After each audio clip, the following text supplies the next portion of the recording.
but I think your beard's wilder since I saw it last week. I was going to say, if we, what was your favorite thing about seeing me last week? And then what was your least favorite? And I feel like I can pick. Least favorite being the beard still there. What do we hate about the beard the most? What do you reckon? I just think, especially in person, seeing it up close. Dylan, I'll be honest with you. It just looks a bit unkept, It doesn't look like you've got any beard oils or like a comb. You can't see any care in. Even now, does your beard currently look more like somebody who's well kept or a wild man? Because it's currently, I think it's in between. Personally, I think it looks like a wild man's beard.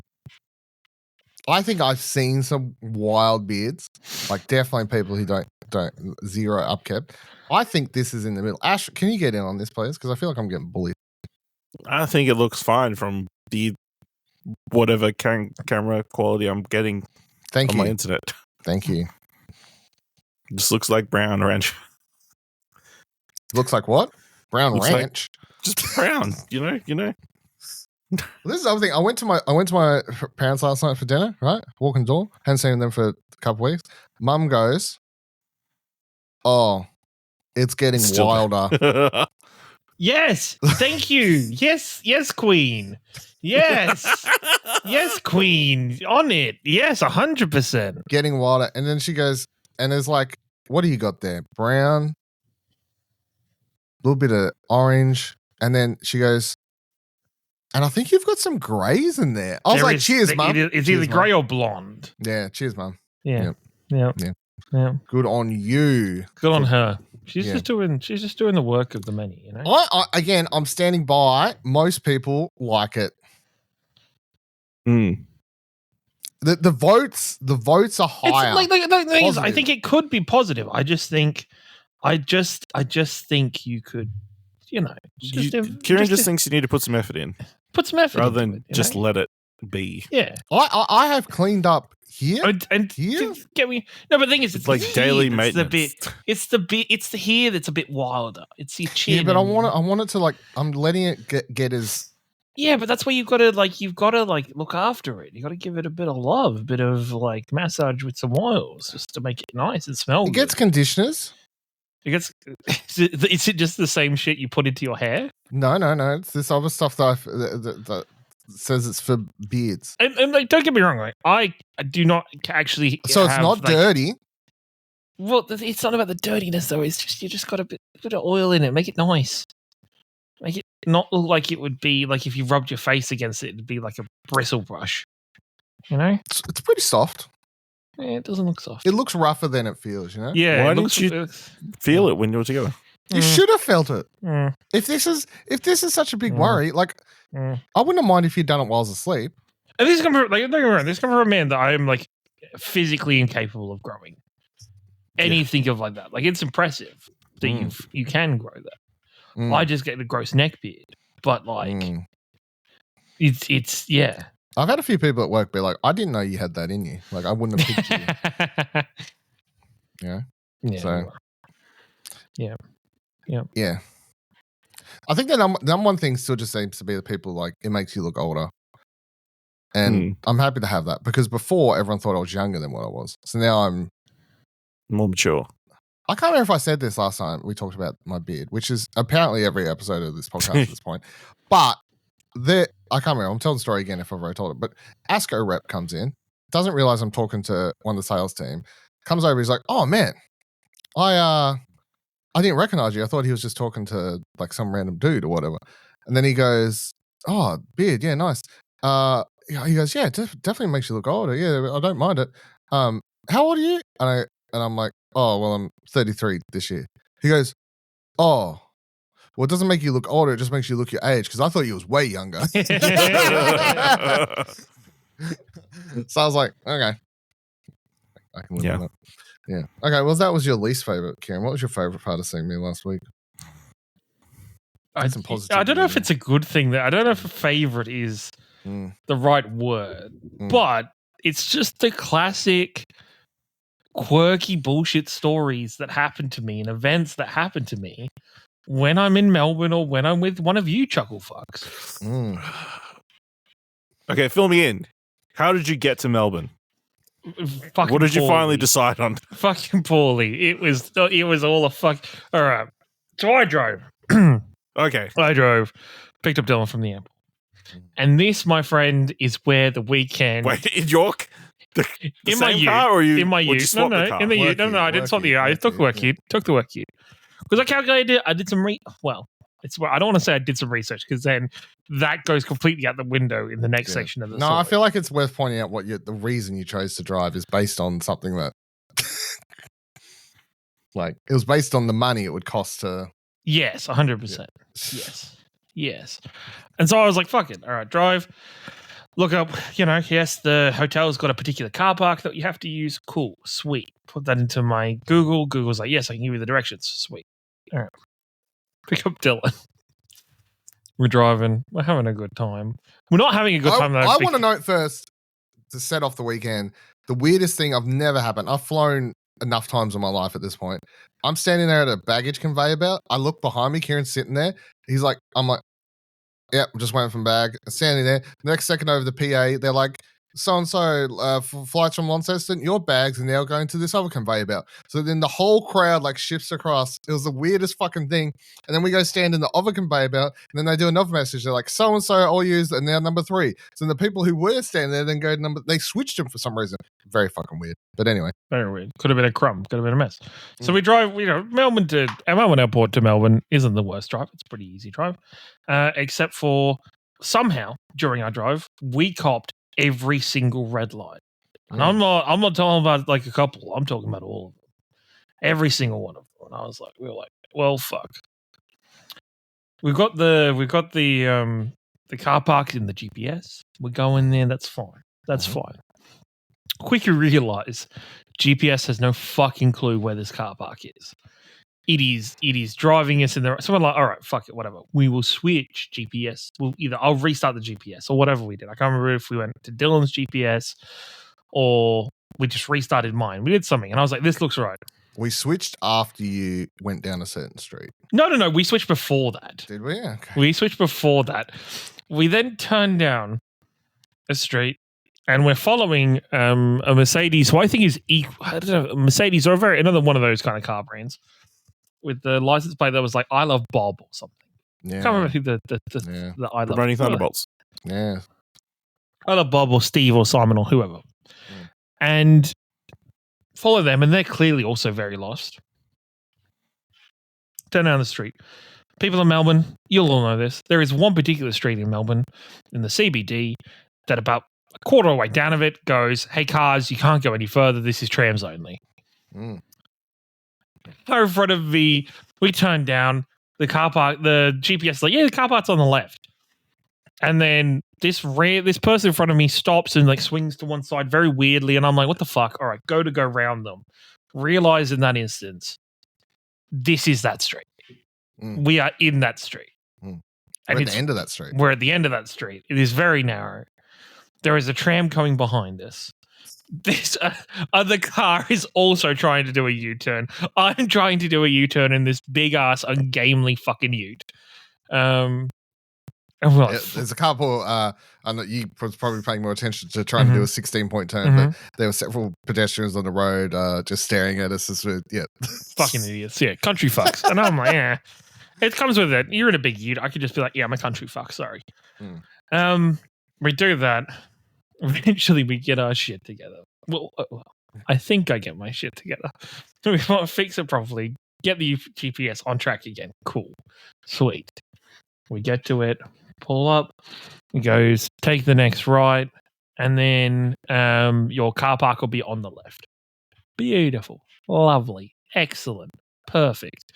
We do that. Pull into the car park. As people, if you're a regular listener of the show, you'll know. Last time I parked in Melbourne, we had some issues. My car got broken into. Wasn't a great time. So parked up, locked everything up, was cool, whatever, yada, yada, yada. He takes pictures of his car. I take pictures of that's my thing anyway, just so it helps me remember where the fuck the car is and how I parked it, just in case somebody fucking swipes it or like, reverses into it, whatever. Sense, so I can be like, hey, this is how I parked the car. I've left it in an okay spot. It's not over the lines, whatever. We do all that, whatever. Would you like to guess, Ashley Hobley? We parked in the wrong car park. Oh, what? That's crazy. We parked in the wrong car park. Based on the setup to this story. Do you want to guess when we found out it was the wrong car park? Not till you guys were leaving. Correct. I had this strange feeling. I was like, I don't know. Finally, as we're about to check out, I look at the parking ticket. I look at the address. I'm like, that's the wrong address. That's the actual address was supposed to be at his 180 Little Burke Street. Yeah, it was 220. 222. Oh, way Little off. Burke Street. No. No. So I show it to the person, and they're like, "Oh no, you parked in the wrong one." Whatever. Now I'll say she said that, and I said this to Ciaran as we're walking out. I'm like, she said that in a you're fucked. No. This happens a lot. Happens a lot. Oh, okay. She was like, "You've parked at the wrong one." You could tell that she was like, "This isn't my first." This is a common occurrence. This happens. Yeah. So whatever. It cost me $17. Really, it really wasn't that's not too that bad. It wasn't terrible. It could have been worse. Not as bad as I thought it was going to be. It was going to be like a very long time. That was only meant to be a 24-hour car park. I was no. Ciaran was not happy. I was frustrated because as we walked, I've realized, and we've seen it before we crossed the road. So you turn. What would have happened, right? You turn right. There is a car park on the left. Mm-hmm. There is then just about maybe. What? It's across the right. It's just I don't know, 10 meters probably. 10 meters, there is traffic lights, and then past that traffic lights is another fucking car park. Yeah. We should have gone into the second car park. Yeah. Not the first car park. Yeah. Google fucked me. I think I could say what the shit or something along those lines of how fucking stupid we're walking around because we dumped our bags there at the hotel. We went and got breakfast and stuff. And the entire time we're walking around, which we'll get to another story soon, but as we're walking around, I just kept hearing Ciaran Munda next to me fuck, what the fuck? That's shit. That's shit. So fucked, man. That's so fucked. That's so man. fucked. So fucked. I was That's so fucked. Would we silence at a stop, standing at pedestrian crossing and just silence for several minutes? And I'm just letting him fume. Then I'll just hear under his breath, so fucked. So fucked. So fucked. It was so fucked. And this is all right. Before we'll go on to the second story because the second story, which is my favorite story, my highlight, and I've already told this to people at my work this week because it was fucking hilarious. I laughed the longest the entire weekend. Okay. Also, to set this up, Dylan said we're not doing Arcade Couch between the Christians last week because Ciaran's got a story. I hope Ciaran can tell this story as well as it happened in life because I laugh so much. Okay, so we do the thing where we're like, all right, it's a bit of a walk to the car park. So once we checked out, we did the thing where we put our bags in their storage. Mm-hmm. I brought with me a pretty big raincoat because it rained the first day. I'm picturing it laughing about it. Yeah. Picturing which we get up so I'm like, I'm not gonna store this, I'll just wear the raincoat. That's fine. I can't put it in my bag. Whatever. Outside, perfectly fine. It's kind of a cooler day, it's fine.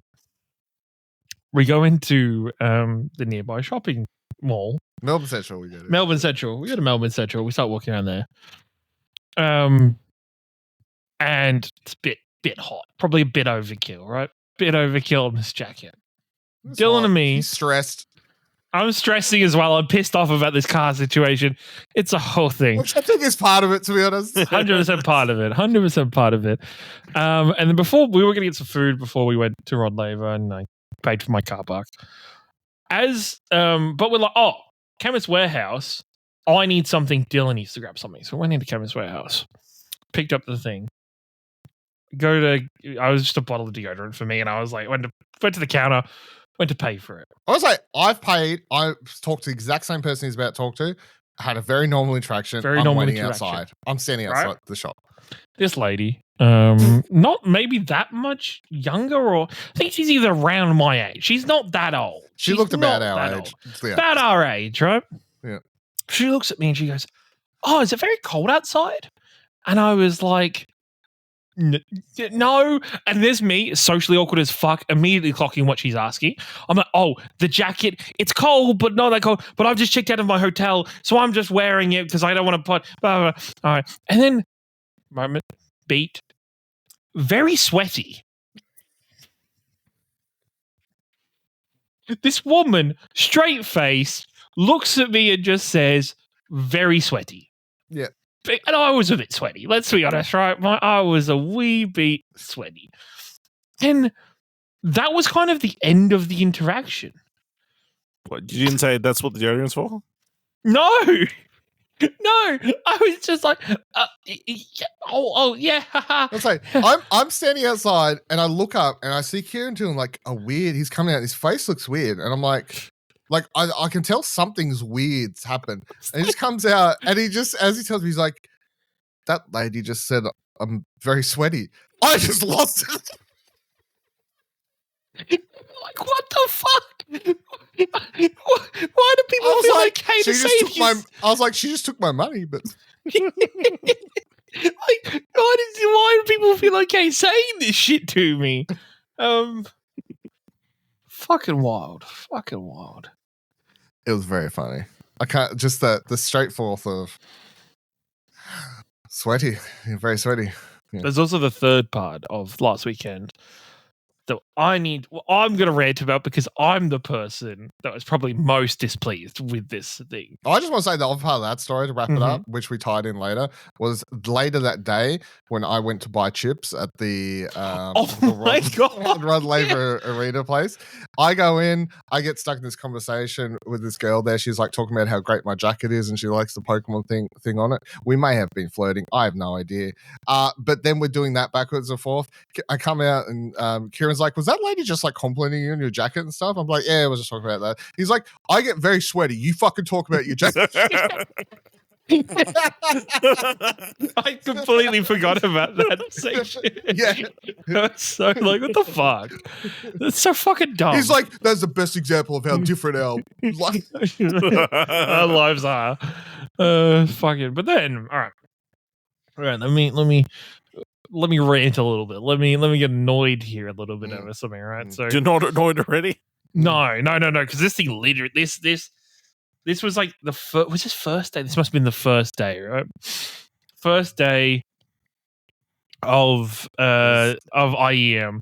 You get through about half the day before this happens. We go through half a day, but it's like the first. No, because I'm setting something else up, right? We're nice enough. We were given media access, and very grateful for that for everybody at IEM and ESL.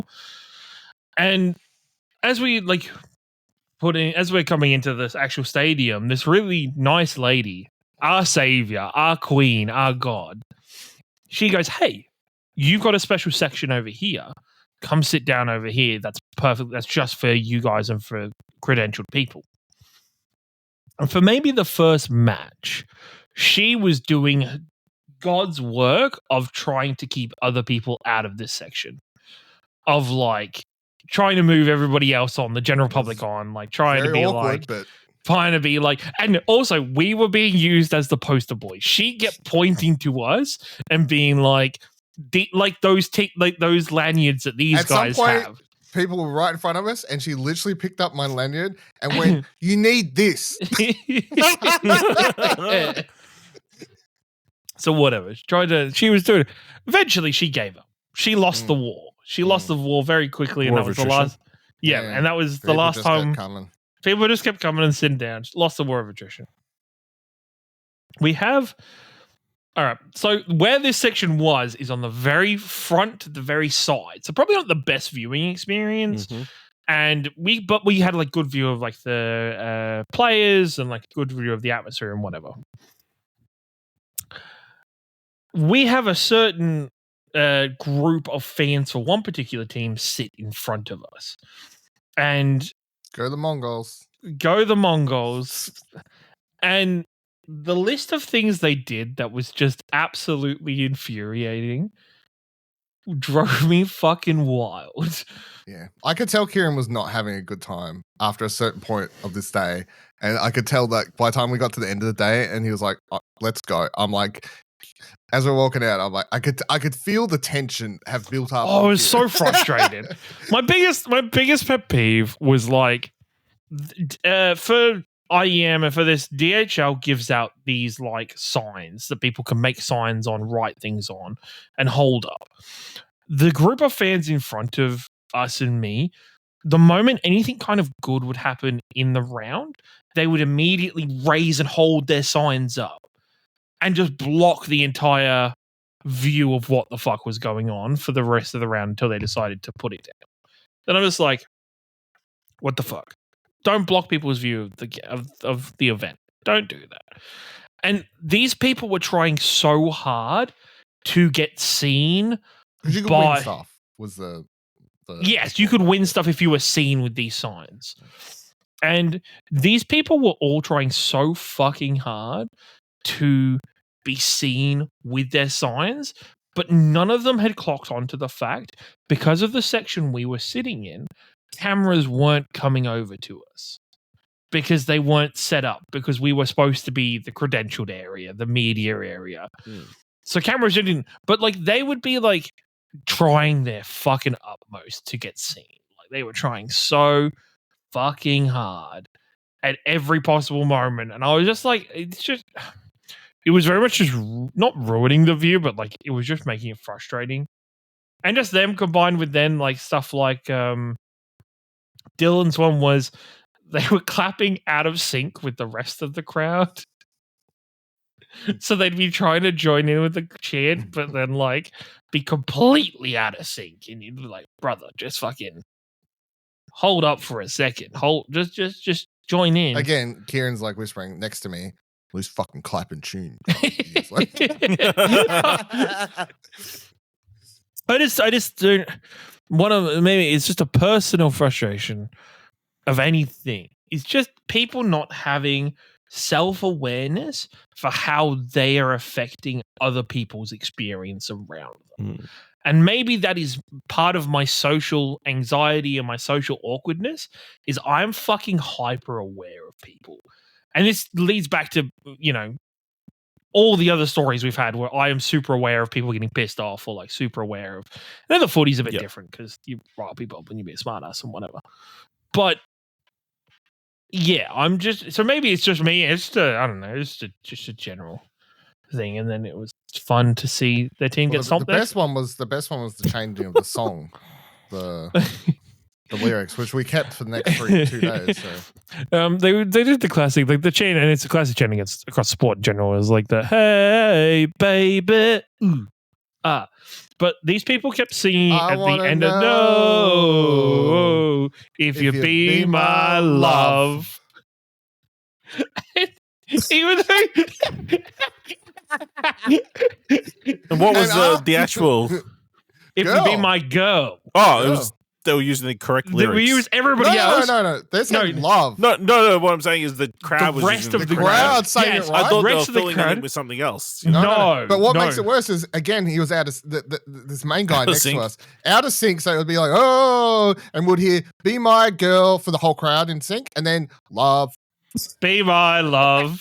So for the rest of the event, every time the crowd started chanting that, Dylan and me are both sat there by us. We're like, hey, be my love. I just, people suck. Also, that guy was vaping next to me. Fuck you. Don't vape inside, you fucking idiot. Yeah, they had a vaping area, and they started, I think they must have started telling people off, because on the third day, the PA system would be like, there is a dedicated vaping and smoking area. Please use it. Blah, blah, blah, blah, blah. He thought he could get away with it because the amount of smoke coming off that fucking stage at some time. So. Yes, that was they tempered that smoke very quickly. After the first day where there was like literal smoke on the stage that was stopping people from seeing the screen. Couldn't see the screen. There was so much fucking smoke coming. Yeah, no, they fixed that too, sweet. But yeah. So they did not cordon off like the media section in any way? No, that was a mistake. That was their mistake. Look, I said I wasn't too fussed, to be honest, at first. Like, I remember saying to Ciaran, I'm like, oh, I'm not too bothered. Like, there's plenty of seats here. That was my downfall though, because after everyone started taking it over, and I was like, you know what? I regret this. I appreciate thinking this thought, and then I appreciated my privilege. Yeah, 100%. It was nice to be privileged, and it was. So it was not very funny. I clicked, and this is obviously where we were because neither of us are in the Counter-Strike scene, or probably should have maybe researched maybe a little more going into it. I found out afterwards the amount of players that were sat around us for most of the event was fucking heaps. Yeah. There was one time you went to get a drink or something, or when you disappeared and come back with chicken nuggets, whatever. And then, but at that point, there was like some players sitting around us where we were, and they would come down, and this dude come up and he like was chatting to him. He's like, "Oh man, you're bad." And it was so awkward to listen to, because I'm like, they're just trying to watch, man. But he came out of the middle. Like, he came up around. I watched him come all the way up the stairs around. He like come up. He's like, "Guys, can you start?" And then it was the guy with that giant penis. I was going to say, I was there for that. Was you? Yeah. Yeah, I was there because they got him all to sign his car. He yapped to him forever, and he made him sign his dick. That is not a phrasing thing. Not a phrasing. It's literal. Literal. Yeah, the chicken? No, it was a giant cock. It was a penis. It was an actual blow-up penis. It was an inflatable penis. He's like, "Hey guys, I love your team. Can you sign my inflatable penis?" Yep. How big's the cock? It's a very Riley event, I'll say. A very Riley event. Yeah. A lot of fun though. Yeah. There were people in there that I'm not sure. Did that you guy dressed up as Jesus? He wasted every day. Every day. And he does it every time. He was just like Jesus. Yeah, just like Jesus. If you turn water into wine all the time, then that's what happens. Yeah. Still, did you look back at the grand final by the way? I was watching it at the airport while I was waiting. Fucking insane. I got home, and the fact that like the grand final went till like past 11 p.m. Went full 5 maps in double overtime after every game. One good match as well. We missed the one good match. We sat through the 4 stomps, and that match was insane. Yep. Yeah. That's all I was. Sounds about right. Yeah, sitting at the airport at my gate, and I was watching it on my phone, just thinking. Because I think when I pulled it up, it was like 3.5 maps in. And I was like, oh, of course, we had to leave right before the grand final and the best match. And it wasn't a fucking, anyway, whatever. Yeah. Good times. Yep. Fuck you, Peter Dutton. Let's record Arcade Couch. What happened to the greens?